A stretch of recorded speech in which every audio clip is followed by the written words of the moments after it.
strategi, sebelum masuk ke pembahasan, perkenalkan terlebih dahulu, saya Novita Terwardani dengan NIM 102 dan rekan saya Amiliani Purnawati dengan NIM 101 dan juga Engga Farati Aliastari dengan NIM 104. Nah, di sini kita akan membahas tentang ulasan, evaluasi, dan juga pengendalian strategi.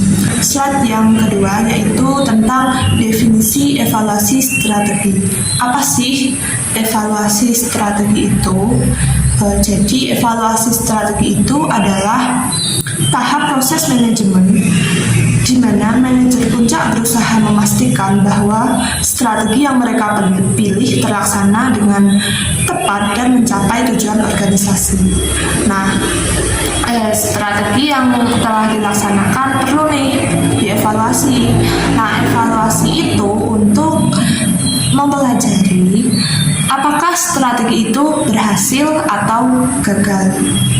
Nah, proses evaluasi juga bisa untuk dijadikan pembelajaran untuk proses perumusan strategi yang selanjutnya.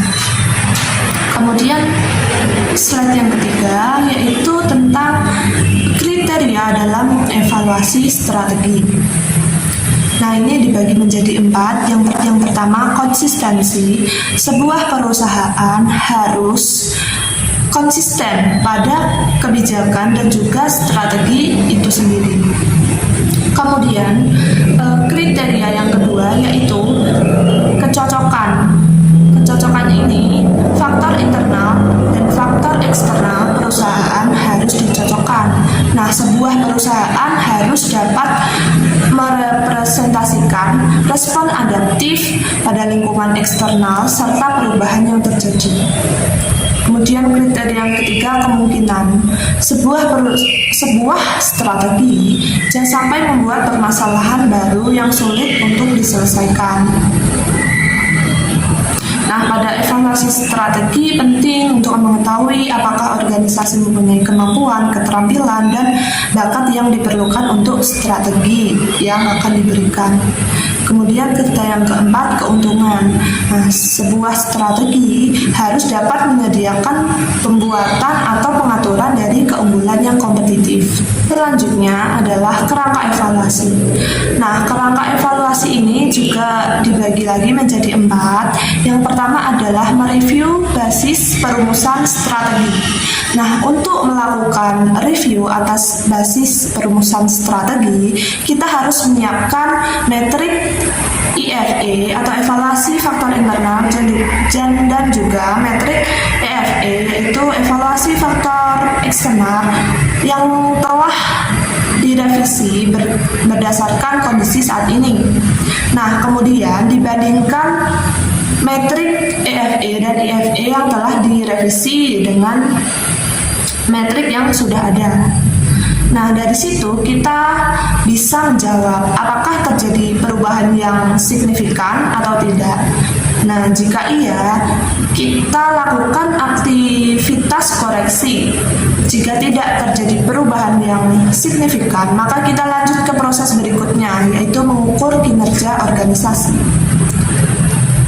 Kerangka yang kedua, mengukur kinerja organisasi. Kegiatan ini merupakan yang pertama, membandingkan hasil yang diharapkan dengan hasil aktual. Yang kedua, menginvestasi deviasi yang terjadi. Yang ketiga, mengevaluasi kinerja individual. Dan yang keempat, memeriksa progres yang telah dibuat menuju sasaran yang ditetapkan. Yang ketiga, melakukan tindakan korektif. Nah, aktivitas paling aktif dari rangkaian evaluasi strategi adalah melakukan tindakan korektif yang mengubah posisi perusahaan agar kompetitif di masa mendatang. Nah, tindakan korektif tidaklah harus menghentikan strategi yang sekarang digunakan dan sebagainya. Tindakan korektif meningkatkan kemampuan perusahaan untuk beradaptasi dengan baik dengan keadaan yang berubah. Namun demikian, tindakan korektif dapat memunculkan kekhawatiran bagi kesadaran bahwa aksi-aksi yang diperlukan akan diambil untuk mengimplementasikan perubahan. Seperti itu. Evaluasi strategis. Proses evaluasi strategis ada 4. Yang pertama, Fishing benchmark of performance. Fishing benchmark of performance yaitu memperbaiki tolak ukur. Ahli strategi akan menghadapi pertanyaan seperti tolak ukur apa yang harus ditetapkan, bagaimana mengaturnya, dan bagaimana mengekspresikannya. Karena itu, dalam menentukan kinerja benchmark yang akan ditetapkan, penting untuk menemukan persyaratan khusus untuk melakukan tugas utama. Indikator kinerja yang paling baik akan mengidentifikasi dan mengungkapkan persyaratan khusus untuk evaluasi. Yang kedua, yaitu ada measurement of performance, yaitu kinerja standar adalah tolak ukur untuk membandingkan kinerja yang sebenarnya. Apabila tersedia sarana yang tepat untuk mengukur kinerja dan apabila standar ditetapkan dengan cara yang benar, evaluasi strategi menjadi lebih mudah. Tetapi berbagai faktor seperti kontribusi manajer sulit diukur. Demikian pula kinerja divisi yang juga sulit untuk diukur dibandingkan dengan kinerja individu. Selanjutnya yang ketiga yaitu analisis variance, yaitu saat mengukur kinerja aktual dan membandingkannya dengan kinerja standar, mungkin ada varian yang harus dianalisis. Para ahli strategis harus menyebutkan tingkat batas toleransi di mana perbedaan antara kinerja aktual dan standar dapat diterima. Deviasi positif menunjukkan kinerja yang lebih baik, sedangkan deviasi negatif sebaliknya.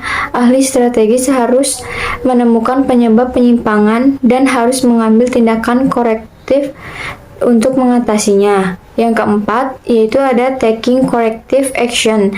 Setelah penyimpangan kinerja diidentifikasi, penting untuk merencanakan tindakan korektif. Apabila kinerja secara konsisten kurang maksimal, maka ahli strategi harus melakukan analisis rinci tentang faktor-faktor yang bertanggung jawab untuk kinerja tersebut. Apabila potensi organisasi tidak sesuai dengan persyaratan kinerja, maka standar harus diturunkan.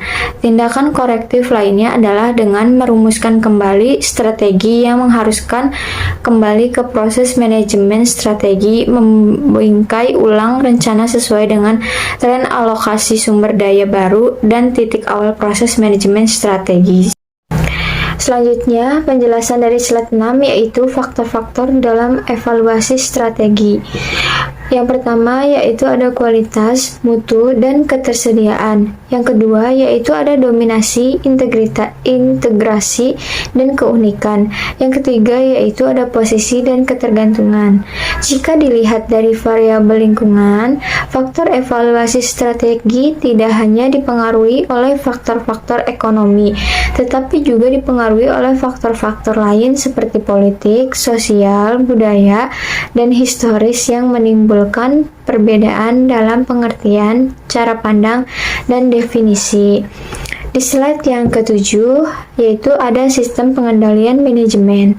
Sistem pengendalian manajemen berperan sebagai sistem dengan manajemen atau pemilik perusahaan menggunakannya untuk menjamin bahwa organisasi melaksanakan strateginya secara efisien dan efektif dalam rangka mencapai tujuan yang telah ditetapkan dalam proses perencanaan strategi. Sistem pengendalian manajemen adalah bentuk formal atau informal yang dirancang oleh perusahaan untuk memberikan kepastian dan arahan bagi karyawan tentang bagaimana seharusnya mereka melakukan sesuatu untuk mencapai tujuan perusahaan. Di sini saya masih melanjutkan pembahasan mengenai sistem pengendalian manajemen, melanjutkan dari teman saya sebelumnya. Jadi sistem pengendalian manajemen itu terdiri dari dua. Yang pertama adalah strategi, kemudian yang kedua adalah elemen.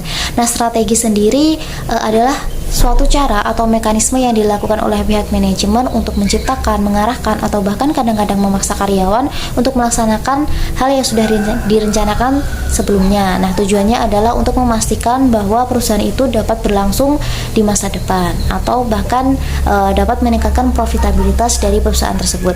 Yang selanjutnya adalah elemen. Nah, elemen di sini terdiri dari 4. Yang pertama adalah pengendalian hasil. Nah, pengendalian hasil ini adalah fungsinya untuk mengarahkan karyawan tentang strategi yang sudah dilaksanakan sebelumnya. Kemudian adalah pengendalian tindakan. Nah, pengendalian tindakan ini adalah tindak pengawasan dari pihak manajemen apakah hal-hal yang sudah dilakukan karyawan itu sesuai dengan strategi sebelumnya.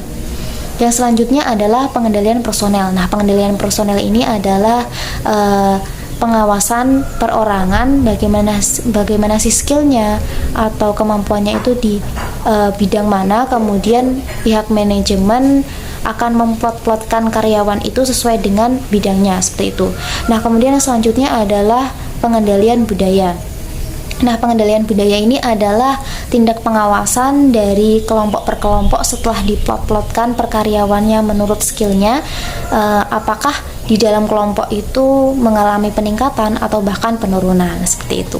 Baik, untuk slide selanjutnya adalah mengenai proses pengendalian strategi. Di sini ada 4 proses pengendalian. Yang pertama adalah menetapkan standar.